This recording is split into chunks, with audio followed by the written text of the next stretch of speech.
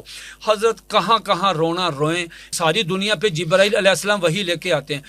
یہ آپ پوچھیں کسی قادیانی سے کہ جو اس پہ وحی لے کے آتا اس کا نام کیا ہے؟ حضرت اس کا نام ہے ٹیچی ٹیچی۔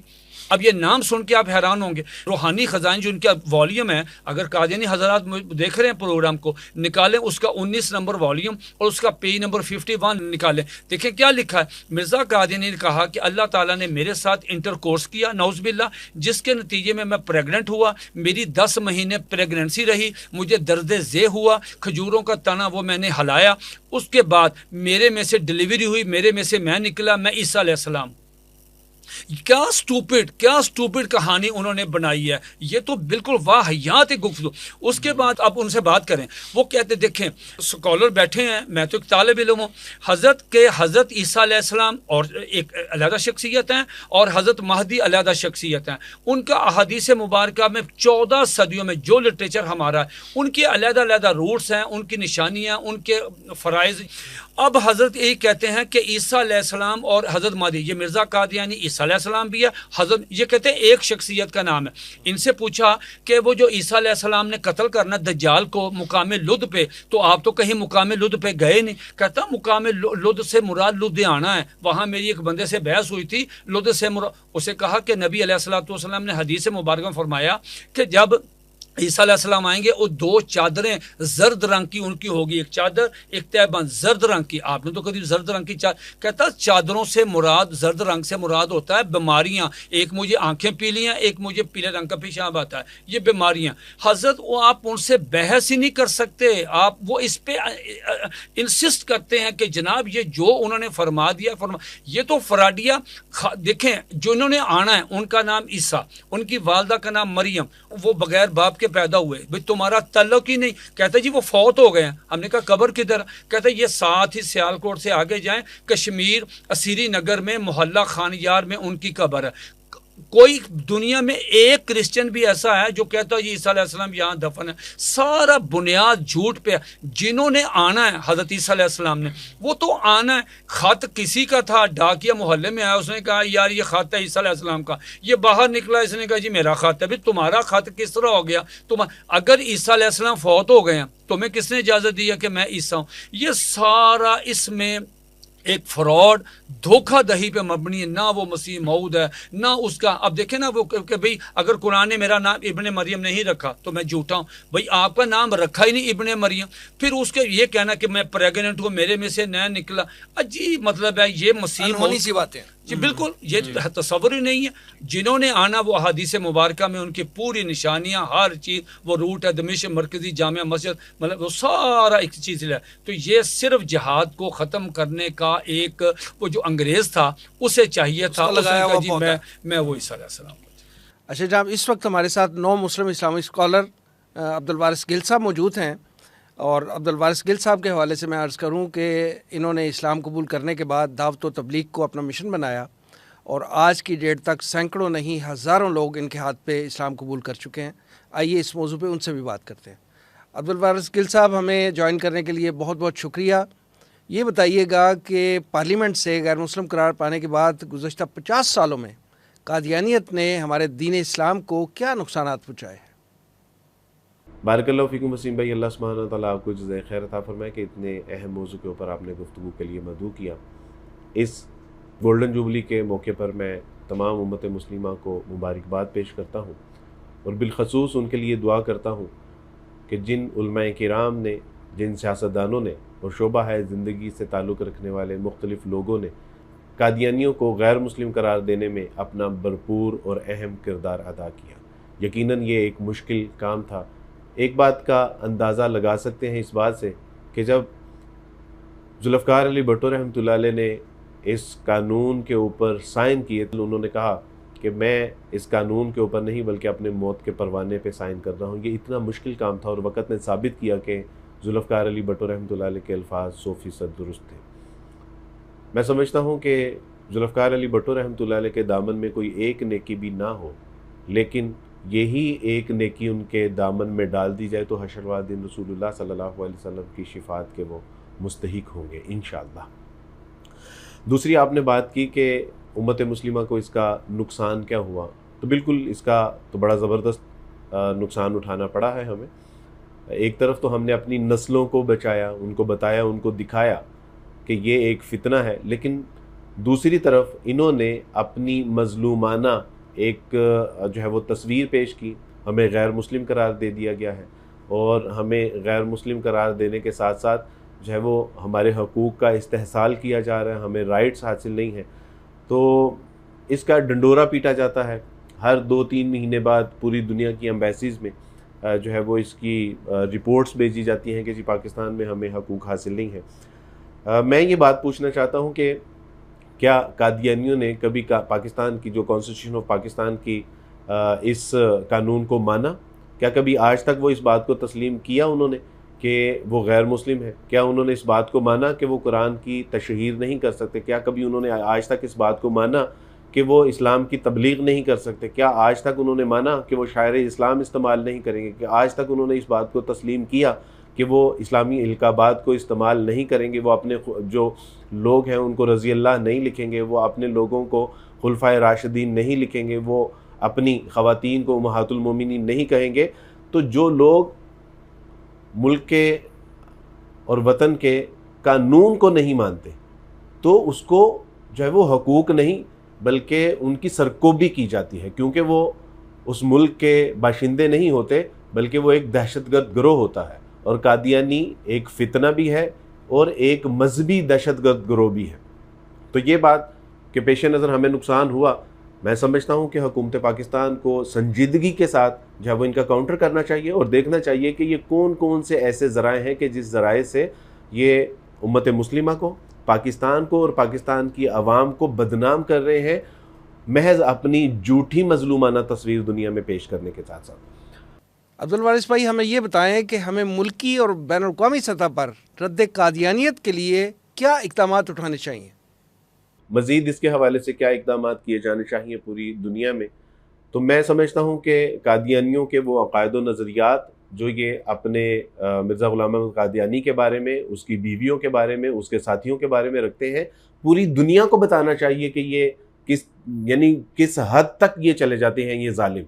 یہ دنیا میں یہ ڈنڈورا پیٹتے ہیں کہ یہ ہمیں جو ہے وہ مسلمان تسلیم نہیں کرتے اور دنیا ہمارے اوپر سوال اٹھاتی ہے. تو اسی دنیا کے لوگوں کو ہمیں بتانا چاہیے کہ یہ وہ لوگ ہیں کہ جو اپنا تو رونا روتے ہیں کہ یہ مسلمان ہمیں مسلمان نہیں مانتے اور ہمارے پاس تو اسٹرانگ ریزنز ہیں.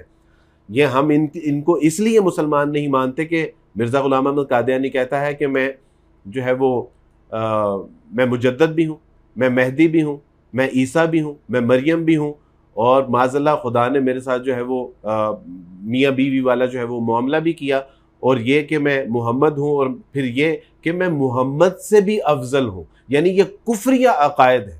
یہ وہ کفریہ عقائد ہیں کہ جو یہ عیسیٰ علیہ الصلوۃ والسلام کے بارے میں بھی کفر بکتے ہیں.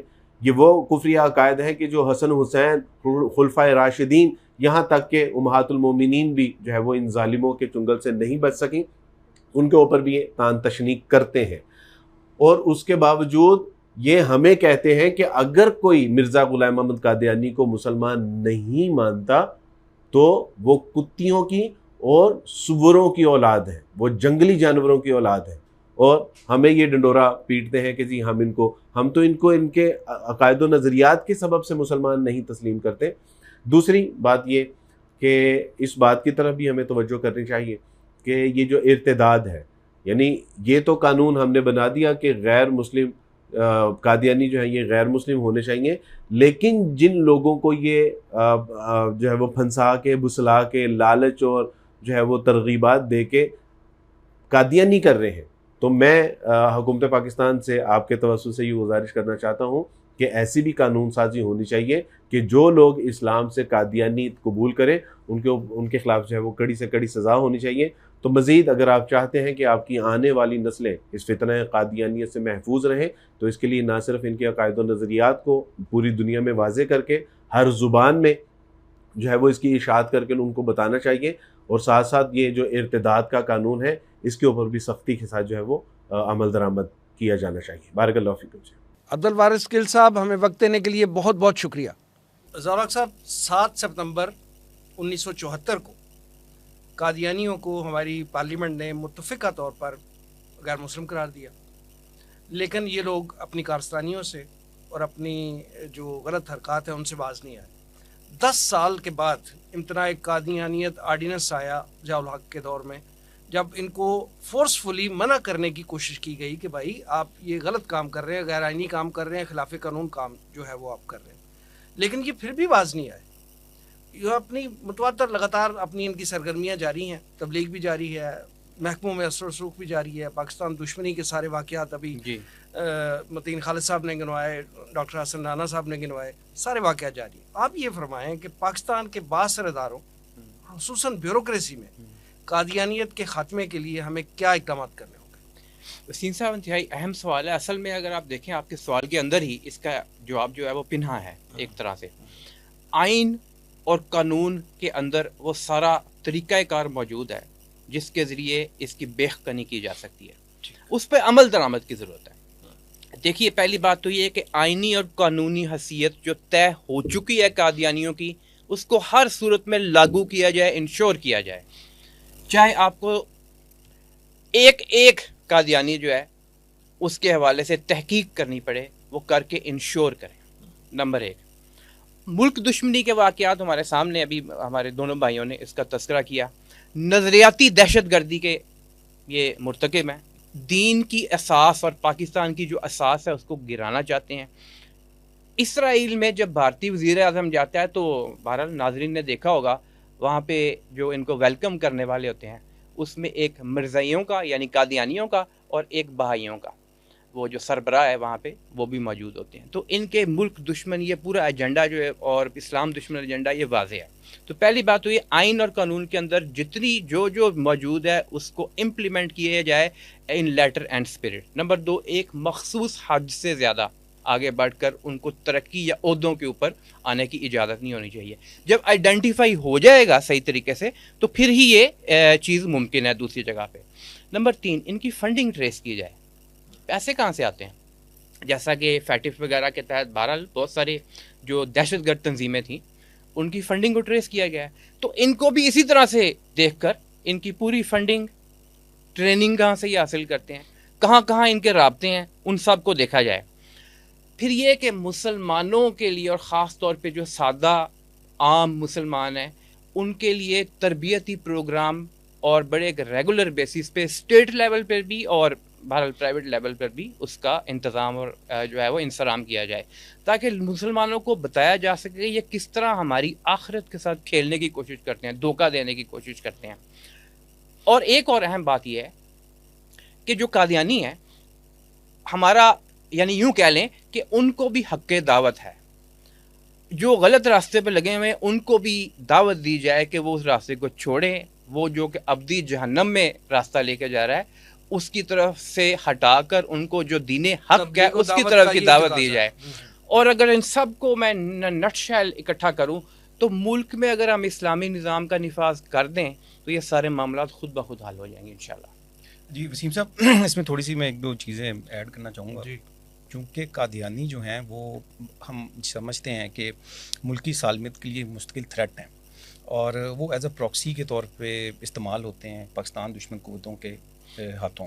اور اس میں ایک بڑا امپورٹنٹ فیکٹر ہے وہ سمجھنے کی بات یہ ہے کہ ہم مثال کے طور پر سمجھتے ہیں کہ ایک اعلیٰ عہدے کے اوپر سرکاری عہدے پہ ایک قادیانی تعینات ہے تو وہ قانون اور آئین کو ماننے جو ہے کا پابند نہیں ہے, وہ اپنے سو کالڈ خلیفہ کی بات کو ماننے کا پابند ہے. بات کو سمجھے ذرا, یہ ٹیکنیکل ہے. دیکھیں آپ امپورٹنٹ یہ ہے نا کہ ایک سرکاری عہدے کے اوپر آپ نے ایک قادیانی کو بٹھا دیا, ٹھیک ہے, اور آئین آپ کا کہتا ہے کہ قادیانی غیر مسلم ہیں اور یہ قوانین ہیں ان کو اوبے کرنا ہے. ٹھیک ہے نا, اپنے بیوروکریسی پہ آپ نے بٹھا دیا, کسی کو کمشنر لگا دیا. ہم مثال دیتے ہیں انتظامیہ, بھائی وہ تو کہتا ہے میں ان کو مانتا ہی نہیں ہوں, وہ کہتا ہے میں قانون کو مانتا نہیں ہوں. اس کا جو سو کالڈ خلیفہ جس کو وہ کہتے ہیں, ان کا جو بھی آپ اس کو گرو کہہ لیں, ٹھیک ہے, وہ کہتا ہے کہ ہم بھی اس کو نہیں مانتے. اگر وہ اس کو وہ آرڈر دیتا ہے کہ جناب تم یہ جو قانونی تقاضے مسلمان کر رہے ہیں تم نے یہ پورے نہیں کرنے, تو مجھے یہ بتائیں کہ وہ کس طریقے سے آپ یہ فیصلہ کر سکتے ہیں کہ ان کو اعلی عہدوں کو پروفائز کیا جائے. کبھی بھی نہیں کرے گا, کبھی بھی نہیں کرے گا. تو یہی وجہ ہے نا کہ ہم یہ کہتے ہیں کہ یہ پراکسیز ہیں. دیکھیں ٹیکنیکلی ہم ان کو پراکسیز کہتے ہیں. یہ جو ملک دشمن قوتوں کے ہاتھوں میں استعمال ہوتے ہیں اس طرح کے, وہ پراکسیز ہیں. سر میں وہ فارمولا پوچھنا چاہ رہا ہوں کہ ان کو کیسے ایلیمنیٹ کیا جائے اپنی اگلی چیز جو ہے نا وہ بھی بڑی امپورٹنٹ ہے. وہ یہ ہے کہ دیکھیں کہ اب ان کا طریقہ کار کیا ہے. آپ کو یہ بھی سمجھنا پڑے گا کہ وہ ان عہدوں تک اب جا کیسے رہے ہیں. ٹھیک ہے, دیکھیں بڑی خوشی کی بات ہے کہ ہم نے یہ دیکھا ہے کہ اس طرح کے قادیانی جو کہ اس طرح کی کاموں کے اندر انوالو ہیں ان کو ہٹایا بھی جاتا ہے, ان کا بندوبست بھی کیا جاتا ہے اس حوالے سے کہ ان کی ترقیاں بھی روکی گئی ہیں. ٹھیک ہے, اچھی چیز ہے. بھئی وہ جب غیر قانونی کام کریں گے تو ترقی رکے گی, obvious ہی بات ہے, اس میں رونے دھونے کی تو کوئی بات نہیں ہے. اب مسئلہ کوئی بھی کرے گا, کوئی بھی کرے گا, اسے سزا بھی ملے گی, کوئی بھی کرے گا رکے گی, اور ہونی بھی چاہیے. لیکن اب مسئلہ وسیم صاحب یہاں پر یہ آ گیا ہے کہ قادیانی خاص طور پر بیوروکریسی کے اندر خاص طور پہ وہ اپنی شناخت کو چھپا کر اوپر آ رہے ہیں. پہلے یہ ہوتا تھا کہ ایک خاص پوائنٹ سے اوپر جب اسکیل سے اوپر جاتے تھے نا تو اس وقت وہ ایفیڈیوٹ دے دیتے تھے کہ جی اب ہم مسلمان ہو گئے ہیں. ٹھیک ہے, مسجد میں مٹھائی تقسیم کی, ایک سرٹیفکیٹ لے لیا کہ جی ہم تو مسلمان ہو گئے, لیکن ہوتے نہیں تھے, ہیں قادیانی, لیکن صرف اوپر جانے کے لیے تاکہ جی ہمیں دشواری نہ آئے یا کوئی جس طرح کی رجسٹریشن آتی ہے مسلمان. اب کیا ہو گیا, اب ان کا طریقہ کار فرق ہو گیا ہے. اور میں یہ کنسرن ڈپارٹمنٹس کو یہ میسیج بھی اس پروگرام کے پلیٹ فارم کے تھرو دینا چاہوں گا کہ اب وہ اس طرح سے نہیں آ رہے, وہ شروع ہی سے مسلمان بن کر آ رہے ہیں اور وہاں پر بیٹھ کے وہ سب وہ کام کر رہے ہیں جو کہ نہیں ہونے چاہیے.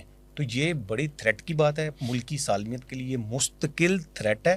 تو اور یہ وہ کام ہے جو کہ ہم نہیں کر سکتے نا. دیکھیں یہ ہمارا کام ہے جو ہم کر رہے ہیں. جن کا کام اس چیز کو اسکروٹنائز کرنا ہے یہ ان کا کام ہے, ان کو چاہیے کہ وہ کام کریں. اور ایسے توجہ دلا سکتے ہیں. جی ہم توجہ دلا رہے ہیں.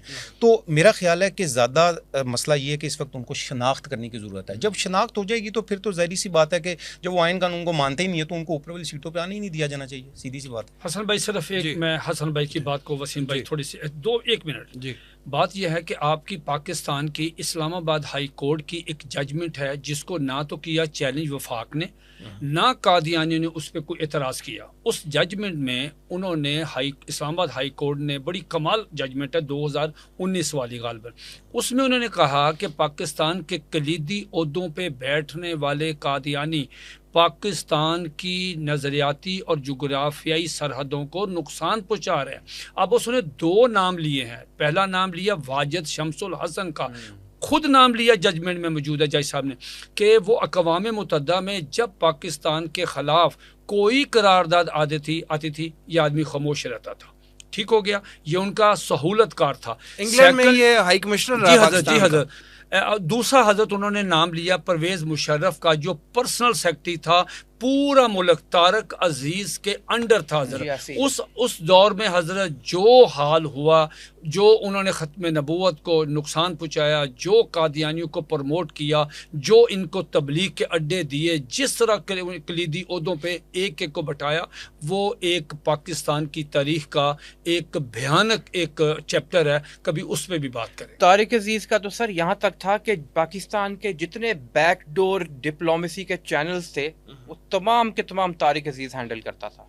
یہ جو پرویز مشرف کا پرنسپل اور وہ چھپا ہوا قادیانی تھا. وہ چھپا ہوا قادیانی, اس کے بیک گراؤنڈ قادیانیوں کا تھا لیکن وہ مانتا نہیں تھا. اور واجد شمس الحسن بہرحال وہ سوٹ کیس لے کے جانا اور جانا, وہ کیس بھی اپنی جگہ پہ ہے. یعنی کہ وہ کس طرح ایک سہولت کاری کے اندر بھی یوں کہیں گے کہ ہماری جو اشرافیہ ہے وہ ان کو مارجن دے دیتی ہے. تو یہ مارجن نہیں دینا, اس کے لیے شناخت کرنا اور قانون اور آئین کی جو حیثیت ہے این اس کے مطابق ان کے ساتھ ٹریٹمنٹ کرتی ہے.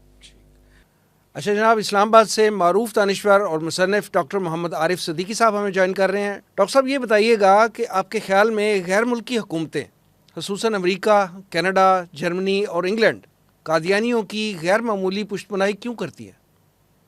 وسیم صاحب آپ کا بہت بہت شکریہ کہ آپ نے اس انتہائی اہم موضوع پر آج کا پروگرام کنڈکٹ کیا. آپ نے جو سوال پوچھا کہ بیرونی طاقتیں یا غیر ملکی حکومتیں آخر ان قادیانیوں کی پشت پناہی کیوں کرتی ہیں، ان کی پشت پر کیوں کھڑی ہیں؟ تو یہ سوال شاید ہر مسلمان کے قلب و ذہن میں پیوست ہے کہ ان بیرونی طاقتوں کو ان قادیانیوں سے کیا لینا دینا. لیکن آج دیکھتے ہیں کہ کیا لینا دینا ہے. جنگی حکمت عملیاں جاننے والے تمام اشخاص یہ بات بخوبی جانتے ہیں کہ دشمن کو فتح کرنے کے لیے بیرونی حملہ آوروں سے زیادہ اندرونی غدار اور نقب زن آپ کی معاونت کرتے ہیں. یہی وجہ ہے کہ اس وقت کی سپر پاور برطانیہ، غاصب ریاست برطانیہ نے جب مسلمانوں کو زیر نگیں اور محکوم رکھنے کا فیصلہ کیا تو انہیں کچھ ایسے غداروں کی ضرورت تھی جو مسلمانوں کے اندر سے روح محمدی صلی اللہ علیہ وآلہ وسلم نکال دیں.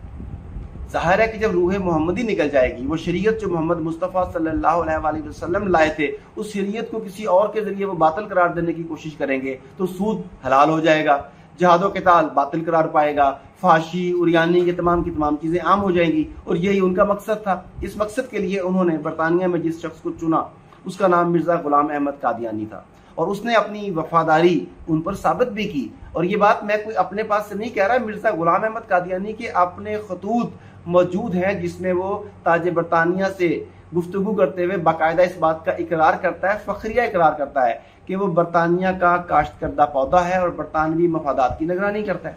اب برطانیہ کا سورج جب ڈوبا تو آنے والی نئی سپر پاورز نے بھی اسی حکمت عملی کو اپناتے ہوئے مرزا غلام احمد قادیانی اور اس کی جماعت کو گود لے لیا تاکہ مسلمانوں کے قلب میں ایک خنجر کی طرح یہ پیوست رہیں اور ان کے مفادات کے لیے کام کرتے رہیں. انہوں نے ان کے مفادات کے لیے کیسے کیسے کام کیا، اس کے لیے میں آپ کو چند چشم کشا شواہد پیش کرتا ہوں. وسیم صاحب 20 جون 2016 کو دی لندن پوسٹ میں سیکیورٹی، خارجہ پالیسی اور دہشت گردی پر تجزیاتی مقالے لکھنے والے، ریسرچ رپورٹس لکھنے والے ایوارڈ یافتہ صحافی ڈاکٹر شاہد قریشی نے ایک مضمون لکھا.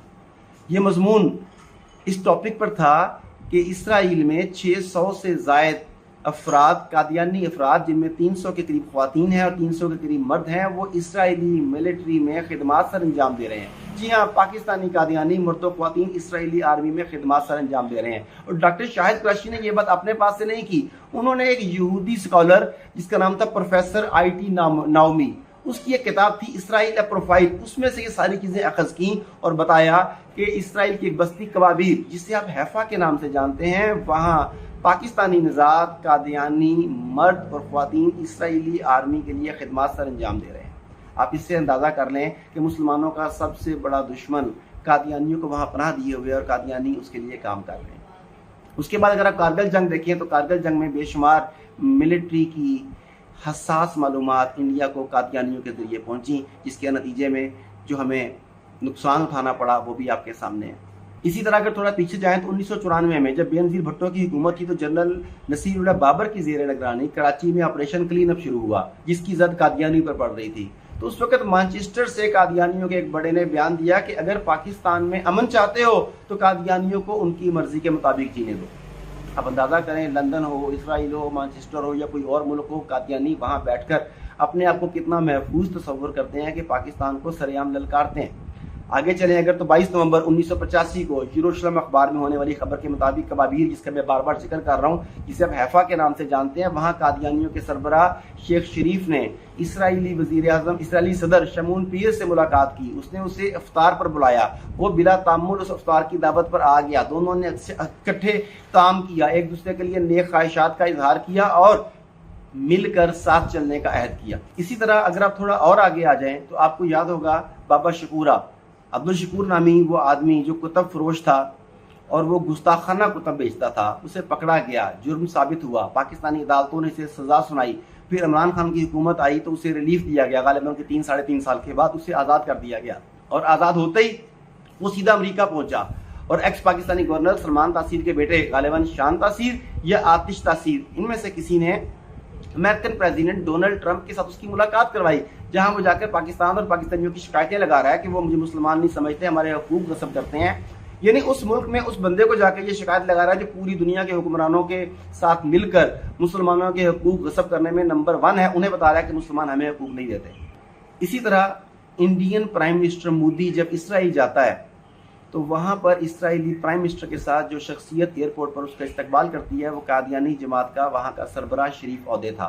شریف عہدے وہاں پر اسے VIP پروٹوکول دیتا ہے, دونوں ملتے ہیں, ایک دوسرے کے ساتھ مدد کرنے کا, ایک دوسرے کے ہاتھوں میں ہاتھ دینے کا وعدہ کرتے ہیں, اپنے تعاون کو پرولونگ کرنے کی بات کرتے ہیں. تو آپ دیکھ لیں, اسرائیل ہو, انڈیا ہو, امریکہ ہو, برطانیہ ہو, اسی طرح جرمنی ہو, یہ تمام کی تمام حکومتیں ہر لحاظ سے قادیانیوں کے ساتھ کھڑی ہیں, انہیں سپورٹ کرتی ہیں, صرف اور صرف اس لیے کہ امت مسلمہ میں پیوست یہ خنجر مسلمانوں کو تکلیف دیتا رہے, یہ ان کے لیے جاسوسی کرتے رہیں, ان کے عزائم کے لیے کام کرتے رہیں. اور یہ اس حد تک خطرناک ہیں کہ جب اسلام کا لبادہ اوڑھ کر یہ آگے جاتے ہیں تو کیا ہوتا ہے, اس کے لیے بھی ایک دو مثالیں دیتا ہوں. افریقہ میں آپ کو پتا ہے کہ اسلام بڑی تیزی سے پھیلنے والا مذہب ہے, تو افریقہ میں ایک ملک ہے مالی, وہاں کے ایک معروف رہنما عمر کانتے, انہوں نے بتایا کہ قادیانی مسلمانوں کا لبادہ اوڑھ کر وہاں پہنچے, اور انہوں نے کہا کہ احمدی ہماری شناخت ہے لیکن ہم مسلمان ہیں. اس کے ساتھ انہوں نے انہیں مالیاتی پیکیجز دیے, انہیں کہا کہ آپ کو یہ سہولتیں ملیں گی, اور اس کے ساتھ ان کے اندر پینیٹریٹ کر گئے اور قادیانیت کو, احمدیت کو اسلام کہہ کر پیش کیا. وہ تو بھلاؤ بعد میں کہ مسلمان علماء وہاں پہنچے, انہوں نے ان کی آنکھیں کھولیں تو بڑے تعصب سے بولے کہ ہم سے دھوکہ ہو گیا, ہمیں تو یہ بتایا گیا تھا کہ یہی اسلام ہے. اسی طرح یہ نقب زن سعودی عرب میں بھی مسلمانوں کا لبادہ اوڑھ کر وہاں اہم حساس عہدوں تک پہنچے, وہاں پر فائز ہو گئے, اور عرب اسرائیل جنگ میں انہوں نے بے شمار حساس معلومات اسرائیل کو فراہم کی, جس کے نتیجے میں ہمارے عرب بھائیوں کو بہت زیادہ نقصان اٹھانا پڑا. پھر اس کے بعد مولانا مودودی کا بھلا ہو کہ انہوں نے شاہ فیصل مرحوم کو تمام حقائق سے آگاہ کیا, اور اس کے بعد انہوں نے نہ صرف یہ کہ ان ملعونوں کو تمام کے تمام عہدوں سے برخاست کیا, بلکہ سعودی عرب میں ان کے آنے پر بھی پابندی لگا دی گئی. ڈاکٹر صاحب, بدقسمتی سے پوری دنیا میں قادیانی جو ہیں وہ اپنے جھوٹے مذہب کی بطور اسلام تبلیغ کرتے ہیں, جس کی وجہ سے اسلام کی بجائے قادیانیت اس وقت جو ہے وہ دنیا میں پھیل رہی ہے. اس فتنے کے تدارک کے لیے ہمیں بین الاقوامی سطح پر کیا اقدامات اٹھانے ہوں گے؟ وسیم صاحب, بڑا اہم سوال ہے کہ اب اس کا سدباب کیسے کیا جائے, ان کی روک تھام کیسے کی جائے, کیونکہ یہ نقب زن تو ہمارے اندر تک پہنچ چکے ہیں. اس میں سب سے پہلے تو میرا خیال ہمیں اس بات کا ادراک کرنا چاہیے کہ قادیانیوں کی ریشہ دوانیوں کا, ان کی سازشوں کا مرکز وہ لوگ نہیں ہیں جو دین, علماء اور مدارس سے جڑے ہوئے ہیں, بلکہ ان کا شکار وہ لوگ ہوتے ہیں جو مدارس سے اور علماء سے لا تعلق ہیں, انہیں آسانی سے بہکایا جا سکتا ہے. اس کا مطلب ہے کہ سب سے پہلے تو ہمیں مدارس سے, علماء سے اپنے تعلق کو مضبوط کرنا ہوگا تاکہ ہمیں بہکایا نہ جا سکے. دوسری بات ہمیں یہ سمجھنی ہوگی کہ اب قادیانیوں کی محنت کا طریقہ کار بدل چکا ہے. اب وہ مناظرہ اور مجادلہ کا میدان چھوڑ چکے ہیں. اب وہ کیا کر رہے ہیں, وہ بریفنگ کا, لابنگ کا, میڈیا کا ہتھیار استعمال کر رہے ہیں, اور میڈیا کا ایک بہت کثیر پارٹ جو ہے وہ کسی نہ کسی طرح سے ڈائریکٹلی یا انڈائریکٹلی یا ان کے قبضے میں ہے یا انہیں سپورٹ کر رہا ہے. اب میڈیا کے اوپر ان کا جواب آپ نے کیسے دینا ہے, آپ کے پاس علماء کیسے ہیں, آپ کے پاس نوجوان طبقہ کتنا تیار شدہ موجود ہے, آپ کے علماء اس میدان میں کس حد تک دلیل کا جواب دلیل سے دینے کے قابل ہیں, انہیں بے نقاب کرنے کے لیے تیار ہے, یا صرف اتنا ہی کہہ دینا کافی ہے کہ مرزا لانتی, مرزا ملعون, مرزا یہ, مرزا وہ. بالکل ٹھیک ہے, ہم اسے برا سمجھتے ہیں, دل سے برا سمجھتے ہیں, اس کے بارے میں بہت ہی برے خیالات رکھتے ہیں, مگر نوجوان نسل کو بتانا پڑے گا کہ وہ برا کیوں ہے. اس کے لیے اگر وہ میڈیا کا ہتھیار استعمال کر رہے ہیں تو ہمیں بھی میڈیا کے میدان کو اپنانا پڑے گا. اگر وہ بریفنگ اور لابنگ کو یوز کر رہے ہیں, خطیر رقموں کا استعمال کر رہے ہیں ہمارے دین اور ایمان کو بگاڑنے کے لیے, تو ہمیں اپنے دین اور ایمان کو بچانے کے لیے اپنی تجوریوں کے منہ کھولنے ہوں گے تاکہ ان کی لابنگ اور بریفنگ کا منہ توڑ جواب دیا جا سکے. اسی طرح یہ قادیانی بین الاقوامی انسانی حقوق کے جو سو کالڈ ادارے بنے ہوئے ہیں وہ اور NGOs کو اپنی پناہ گاہوں کے طور پہ استعمال کر رہے ہیں. یس, یہ ان کی پناہ گاہیں ہیں جن کے اندر رہتے ہوئے یہ چھپ کر ہمارے پر وار کرتے ہیں, اور بین الاقوامی ادارے اور NGOs انہیں سپورٹ کرتے ہیں. اب ہمیں کیا کرنا ہوگا, ہمیں ان ہتھیاروں پر توجہ دینی ہوگی جو ہمارا دشمن استعمال کر رہا ہے. ہمیں جدید دور کے میدان جنگ کو سمجھنا ہوگا, جدید دور کے ہتھیاروں کو سمجھنا ہوگا, جس میں مائک, کیمرہ اور سکرین بھی شامل ہے, جس میں میڈیا شامل ہے, جس میں پرنٹ میڈیا شامل ہے, الیکٹرانک میڈیا شامل ہے, 1-on-1 میٹنگز شامل ہیں. ہمیں ان تمام ہتھیاروں کو استعمال کرنا ہوگا تاکہ ہم اپنے اور اپنی آنے والی نسل کے ایمان کو بچا سکیں. ڈاکٹر محمد عارف صدیقی صاحب, ہمیں ٹائم دینے کا بہت بہت شکریہ. متین صاحب, مرزا غلام احمد قادیانی, اس کے بہت سے دعوے اور پشین گوئیاں اس کی زندگی میں بھی اور اس کی موت کے بعد بھی غلط ثابت ہوئی. ہمیں علمی سے انداز سے یہ بتائیں کہ کیا کسی نبی یا رسول کا دعویٰ یا پشین گوئی غلط ہو سکتی ہے؟ حضرت, اصل بات یہ ہے کہ یہ موضوع بھی ایک مکمل پروگرام چاہتا ہے. کبھی آپ مرزا قادیانی کے کردار پر کبھی یہ کریں. پوری دنیا میں قادیانیوں کو شوق ہے کہ ہم مسلمانوں سے مناظرہ کریں اور ان کو شکست دیں. میں پوری دنیا کے قادیانی کو ایک بات بتاتا ہوں کہ وہ کبھی بھی مرزا قادیانی کے کردار پر، اس کی باتوں پہ کبھی وہ مناظرہ کرنے کے لیے تیار اس کو ڈیفینڈ کر ہی نہیں سکتے، وہ ڈیفینڈ ہی نہیں کر سکتے کہ اس طرح سٹوپڈ آدمی وہ سارا اس کا جو کردار ہے۔ اب جو نبی ہوتا ہے یہ نبی عام آدمی نہیں ہوتا، عام انسان نہیں ہوتا، وہ خاص اللہ کا انتخاب ہوتا ہے، خاص انتخاب ہوتا۔ پوری دنیا کو حکم ہے کہ تم نے برائی کے پاس نہیں جانا، اور برائی کو حکم ہے کہ تم نے نبی کے پاس نہیں جانا۔ نبی کو عام چیز نہیں، نبی کی جو کی ہوئی بات منہ سے نکلتی ہے وہ اللہ رب العزت کی اسے تائید حاصل ہوتی ہے۔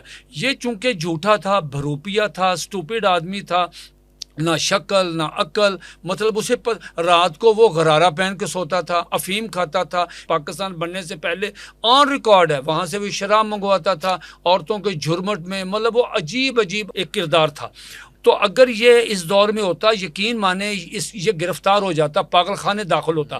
اب اس کی پیشگوئیاں تو بہت زیادہ ہیں، اب یہ پروگرام متحمل نہیں۔ مثلا اس کی ایک پیشگوئی دیکھیں، اس نے کہا، اب اس کی کتاب ہے تذکرہ، اس نے کہا مجھے اللہ نے وحی کی ہے، یعنی اب اندازہ لگائیں کہ مجھے اللہ نے، اچھا اللہ اس کو وحیاں کر رہا ہے 4-5 زبانوں میں، یعنی نبی کو اسی میں جس میں علاقے میں ہوتے اس میں، اب اس کو عربی میں بھی، فارسی میں بھی، اردو میں بھی، پنجابی میں بھی، انگلش میں بھی، یعنی کہتا مجھے اللہ نے انگلش میں مجھے وحی کیا آئی لو یو، کہتا یہ مجھے پنجابی میں وہی ہے کہ پٹی پٹی گئی، یعنی اس طرح کی سٹوپڈ باتیں۔ اس کی جو پیشگوئیاں ہیں وہ تو بے شمار ہیں۔ اب یہ پروگرام متحمل نہیں ہے، ٹائم تھوڑا۔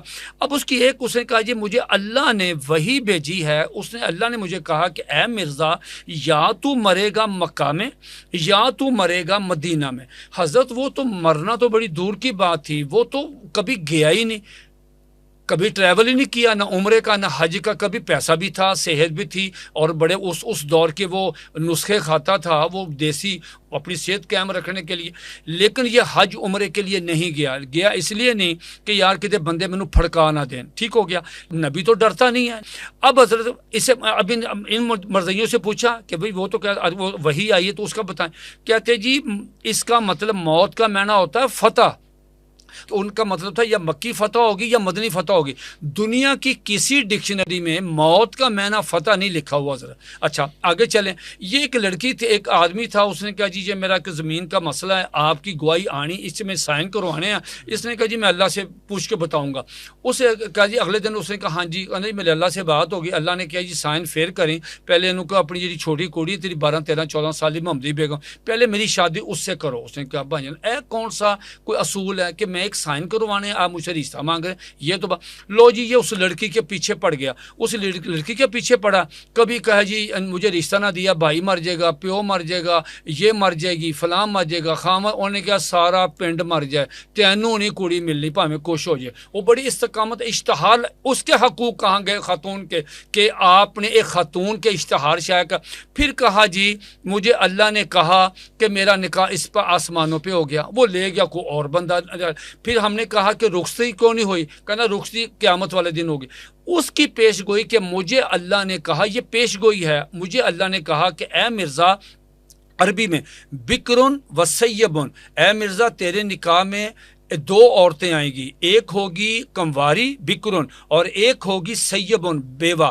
ہم قادیانی سے سوال کرتے ہیں کہ جو بیوہ مرزا صاحب کے نکاح میں آئی، اس بیوہ کا یہ مطلب تھا کہ محمدی بیگم کا خامد مر جائے گا یا مروا دوں گا تو وہ میرے نکاح میں، تو بکرن یہ اللہ کی طرف سے منسوب وہی اس نے کی، پیش گوئی کی کہ اللہ نے مجھے، یہ میری پیش گوئی ہے کہ 2 عورتیں نکاح، یا بیوہ یا کنواری آ گئی وہ نصرت بائی۔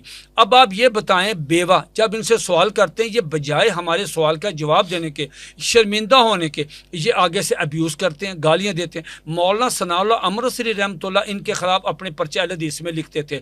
جب یہ مرزا تنگ آ گیا، اس نے کہا جی چلیں جی میں پیش گوئی کرتا ہوں کہ تم جو ہو جو جھوٹا ہوگا، ہم دونوں میں سے جھوٹا ہوگا وہ سچے کی زندگی میں مرے گا، اور مرے گا بھی حیضے سے۔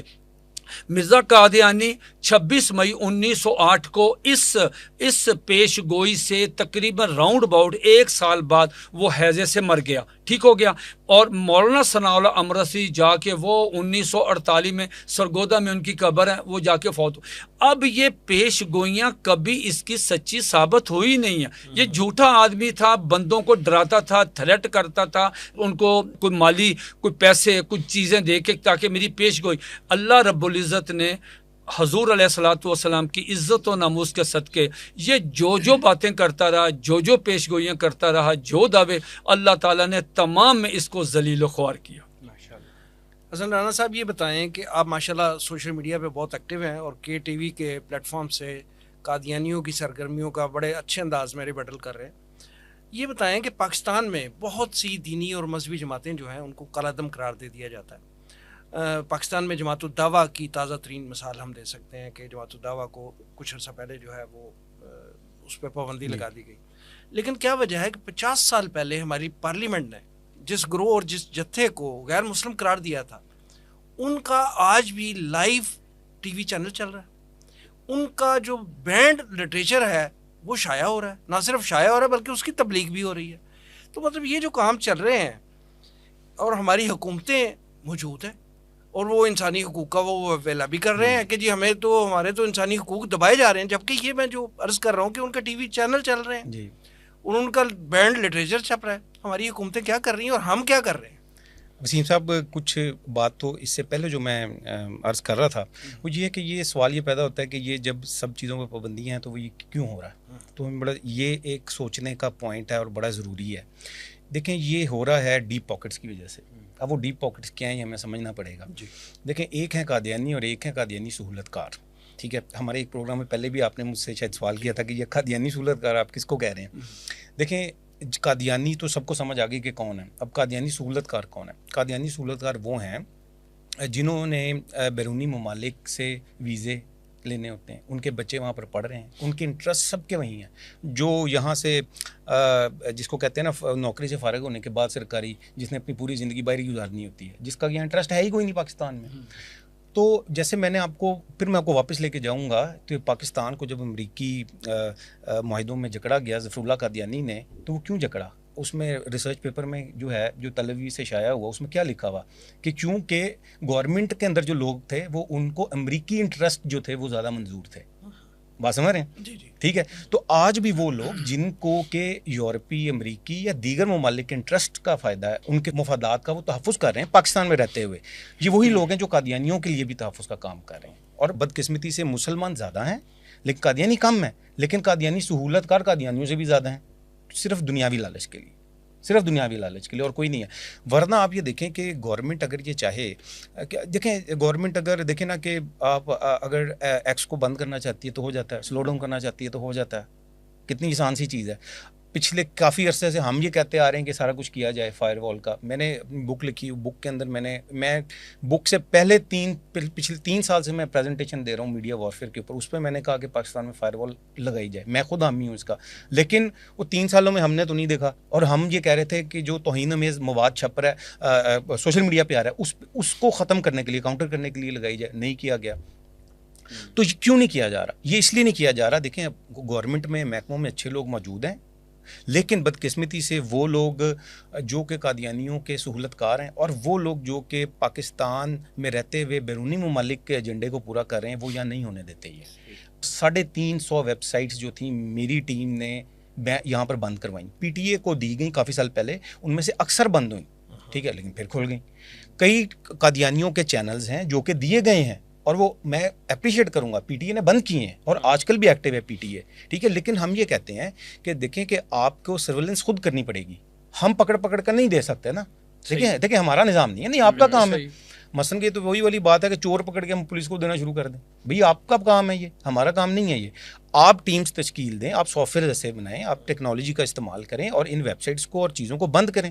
جب آپ مذہبی جماعتوں پہ پابندی لگا سکتے ہیں, سوشل میڈیا کے اکاؤنٹس کو آپ جو ہے وہ سلو ڈاؤن کر سکتے ہیں, فائر وال کے ذریعے پورے ملک میں انٹرنیٹ کی جو صورت حال ہے اس کا کیا حالات ہیں سب کے سامنے کر سکتے ہیں. تو قادیانیوں کی ویب سائٹ اور ٹی وی چینلز جو یوٹیوب کے اوپر لائیو چل رہے ہیں, اسلام دشمن سرگرمیوں کو کیوں نہیں اس کو مانیٹر کر رہے, اس کو بند کیوں نہیں کر رہے؟ تو ترجیحات, پریورٹیز کا فرق ہے. بالکل ترجیحات کا تعین کا ہونا چاہیے. اور سیکنڈ نمبر کے اوپر جو یہاں پر وہ لوگ, پھر میں یہ کہوں گا ان کی نشاندہی ہونی چاہیے دیکھیں ان کی نشاندہی جب تک نہیں ہوگی ہم مسلسل تھریٹ کا شکار رہیں گے.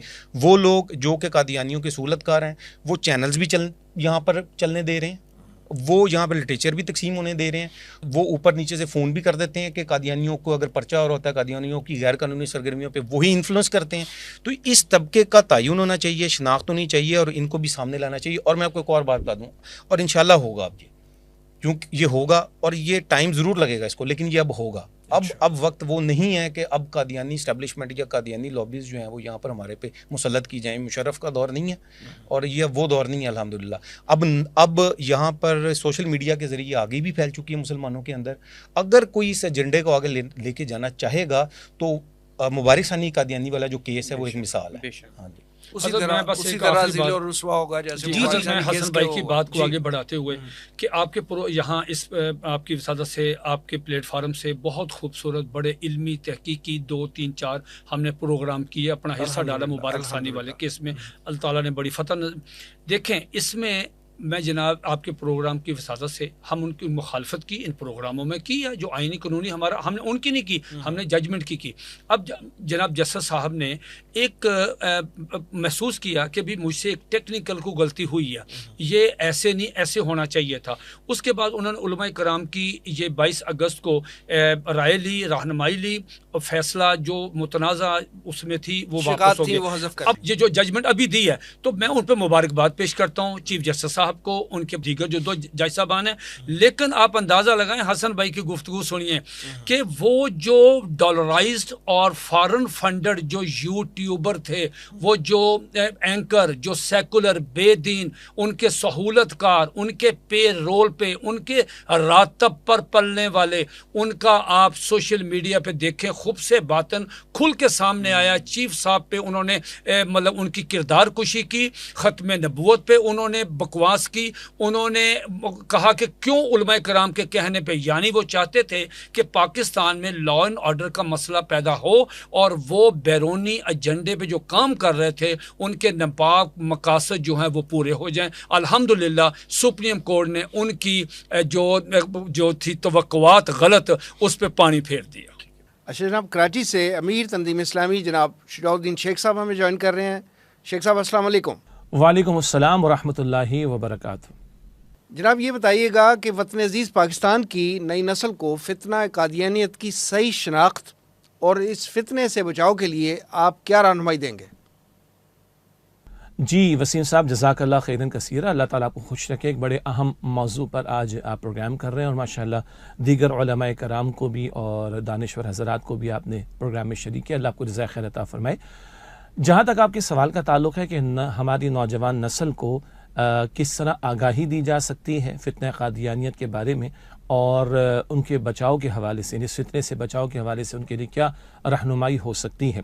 پہلی بات تو یہ کہ ہمارے ہاں الحمدللہ علماء کرام نے اس معاملے پر بڑا کام کیا ہے, اور جب ختم نبوت کی تحریک چلی ہے اور بالخصوص 1974 میں جو بڑا فیصلہ آیا ہے اور قادیانیوں کو قانونی سطح پر غیر مسلم قرار دیا گیا تھا, اس دور میں بھی علماء کرام نے بھی بڑی محنتیں کی تھیں. اللہ تعالیٰ ان سب کو جو مرحومین ہیں جزائے خیر عطا فرمائے. جہاں تک رہنمائی کا تعلق ہے, میں چند کتابوں کے حوالے چاہتا ہوں کہ یہاں پر ہمارے ناظرین کے بھی فائدہ مند رہیں گے اور نوجوانوں کے لیے بھی. سب سے پہلے مولانا مودودی علیہ رحمہ کی جو تفہیم القرآن ہے, تو تفہیم القرآن میں جو سورۃ الاحزاب کی آیت نمبر 40 معروف ہے, یقیناً ہمارے پروگرام میں بھی اس کا ذکر آیا ہوگا یا آ جائے گا. ما کان محمد ابا احد من رجالکم ولکن رسول اللہ وخاتم النبیین, کہ محمد صلی اللہ علیہ وآلہ وسلم تم میں سے مردوں میں سے کسی کے والد نہیں ہیں, ہاں اللہ کے رسول ہیں, خاتم النبیین ہیں صلی اللہ علیہ وسلم. یہ سورۃ الاحزاب آیت نمبر 40 ہے. اس آیت کے ذیل میں اور پھر اس کے ساتھ ایک ضمیمہ ہے جو مولانا مودودی علیہ رحمہ کی تفہیم القرآن میں موجود ہے, اس کا مطالعہ میں سمجھتا ہوں کہ مفید رہے گا. یہ بھی ہمارے ناظرین کے دلچسپی کے لیے میں عرض کر دوں کہ مولانا مودودی علیہ رحمہ کی جو تفہیم القرآن ہے, اب وہ آڈیو وائس اوور بھی ہو چکی ہے اور وہ سوشل میڈیا پہ انٹرنیٹ پہ سرچ کریں گے تو انشاءاللہ ان کو مل جائے گی.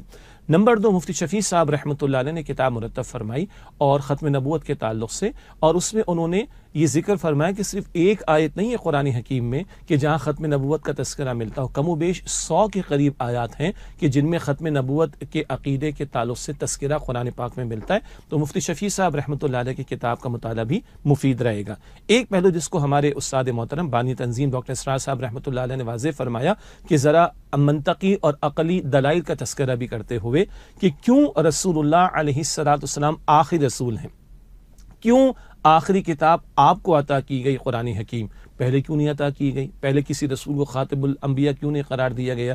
اس پر انہوں نے کئی مقامات پر مختلف پیرایوں میں کلام کیا. البتہ ایک کتابچہ ہے نبی اکرم صلی اللہ علیہ وسلم کا مقصد بعثت، اگر اس کا ہمارے نوجوان ساتھی مطالعہ کر لیں تو انشاءاللہ بہت فائدہ ہوگا کہ ایک ذرا اطمینان، ہمارا تو ایمان ہے ختم نبوت کے عقیدے پر، مگر ایک اطمینان اور بڑھ جائے گا.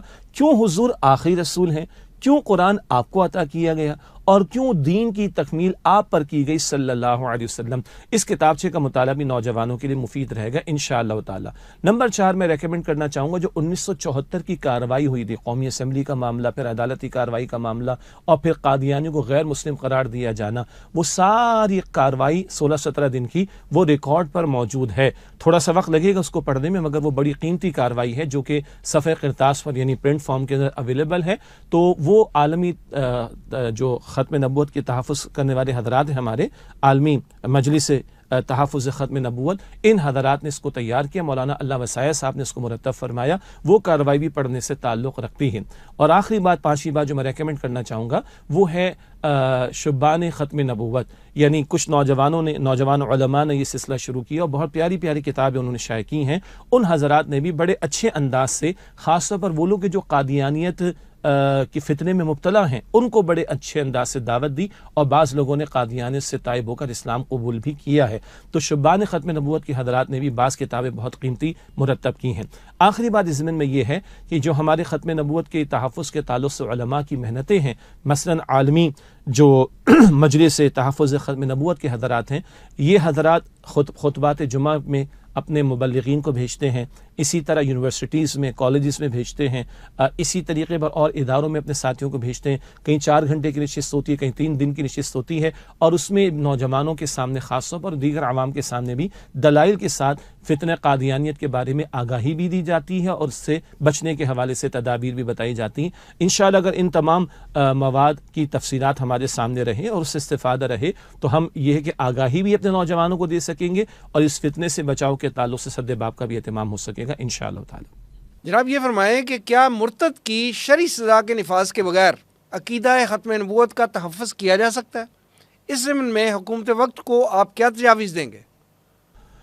جی وسیم صاحب، یہ سوال بھی بڑا اہم ہے کہ کیا پاکستان کی پارلیمنٹ کو قادیانیت اختیار کر کے مرتد ہو جانے والے لوگوں کے بارے میں قانون سازی نہیں کرنی چاہیے. یہی وہ نقطہ تھا جس کو ہمارے استاد محترم بانی تنظیم اسلامی ڈاکٹر اسرار صاحب رحمۃ اللہ علیہ بڑی شد و مت کے ساتھ بیان فرماتے تھے کہ بالکل ذوالفقار علی بھٹو صاحب کے ذمے یہ معاملہ ہوا اور اللہ تعالیٰ نے ان سے کام لے لیا، اور علماء کی محنتیں، عوام کی قربانیاں بھی تھیں کہ قادیانیوں کو غیر مسلم قرار دیا گیا. لیکن دین اسلام کی تعلیم کے مطابق جو اسلام سے پھر جاتا ہے، جس کو مرتد کہتے ہیں، اپوسٹیٹ کہا جاتا ہے انگریزی میں، جو اسلام کو چھوڑ دے، کفر کی طرف چلا جائے، اس مرتد کی سزا قتل ہے. اس کی تفصیل ہے کہ اس کو سمجھنے کا موقع دیا جائے گا، اس کو دلائل پیش کیے جائیں گے، اور اس کے بعد ایگزیکیوشن کا معاملہ ہوگا. یہ تفصیلات اپنی جگہ پر بڑی ٹیکنیکل تفصیلات ہیں، لیکن نفس مسئلہ کیا ہے کہ اسلام سے پھر جانے والے کی سزا قتل ہے. تو ڈاکٹر اسرار صاحب رحمۃ اللہ علیہ اس بات کو بڑی شد و مت کے ساتھ بیان کرتے تھے کہ یہ کام تو ہوا کہ ان کو ہم نے غیر مسلم قرار دے دیا، لیکن یہ کہ مرتد کی سزا قتل ہوگی یہ ہم نے کام نہیں کیا. یہ وجہ ہے کہ 1974 سے آج ہم 2024 50 سال ہو گئے، مگر یہ فتنہ بڑھتا جاتا ہے، پھیلتا جاتا ہے، کاروائیاں چلتی رہتی ہیں، لوگ قادیانیت کی طرف جا رہے ہوتے ہیں. اس کے روکنے کا ذریعہ یہی ہے کہ یہ اعلان ہو، قانونی سطح پر قانون بنایا جائے کہ جو اسلام کو چھوڑ کر کفر کی طرف جائے گا اس کی سزا قتل ہوگی. اس مسئلے کو ایک اور انداز سے سمجھیے.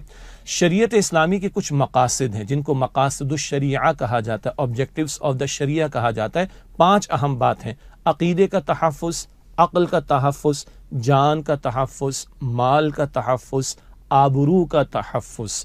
شریعت کے بہت سارے احکامات، ان کا ایک بڑا مقصد کیا ہے؟ عقیدے کا تحفظ، عقل کا تحفظ، جان، مال آبرو کا تحفظ.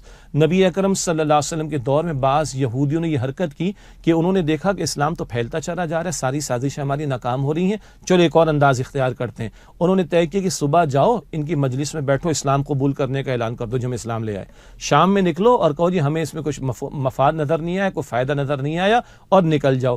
یہ نکل جانا کیوں تھا کہ جو آلریڈی اسلام قبول کیے بیٹھے ان کی دماغوں میں شبہات پیدا کیے جائیں کہ آئے تو ہوتے بڑا سوچ سمجھ کر, شام میں واپس جا رہے تو لگ رہا ہے کچھ مسئلہ ہے تبھی تو یہ واپس گئے, ورنہ قبول تو انہوں نے کیا تھا بڑے شعوری طور پر. یہ شعوری طور پر قبول نہیں کیا تھا, شعوری طور پر یہ نفاق کی روش تھی. بہرحال تو ان لوگوں کی حرکت تھی, اور اس طرح کی حرکت کا نتیجہ کیا ہو سکتا ہے یا نکلتا ہے یا مقصد کیا ہوتا ہے کہ جو اسلام قبول کیے بیٹھے ان کے ذہنوں میں شبہات پیدا کیے جائیں. اس کا راستہ روکنے کے لیے شریعت نے مرتد کی سزا قتل قرار دی ہے تاکہ لوگ کھلواڑ نہ کریں دین کے ساتھ, اور جو دین اسلام قبول کیے بیٹھے ان کے دماغوں میں شبہات پیدا کر کے ان کو دین سے دور کرنے کی کوشش نہ کرے.